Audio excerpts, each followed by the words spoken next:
不知道大家最近有没有被高粱饴刷屏？这本是山东的特产，以高粱粉、麦芽糖、水为主料，用传统工艺文火慢熬，弹性大，韧性足。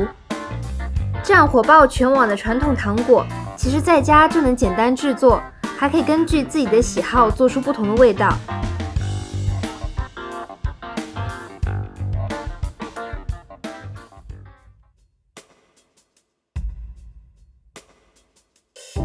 先来准备果汁，把准备好的水果切小块，草莓和樱桃加水榨汁，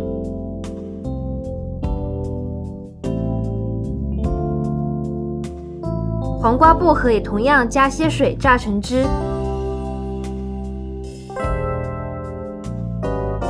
柠檬汁和百香果混合，放一旁备用。再来炒熟玉米淀粉，这就是糖果外面防粘黏、入口即化的那一层。中小火不断翻炒，等闻到有香味就可以出锅放凉了。然后来做糖体，把红薯淀粉、白砂糖和水混合均匀，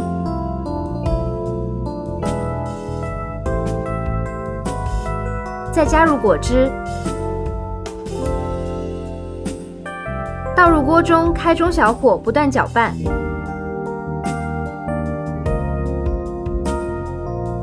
稍稍凝结时，加入另一份白砂糖。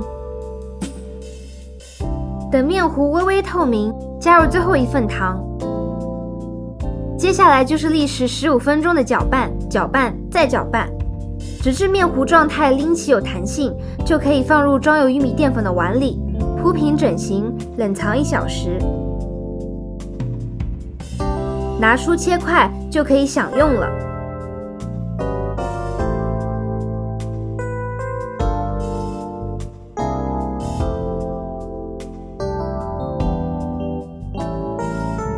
口感细腻，酸甜可口 ，Q Q 弹弹还能拉丝，好吃。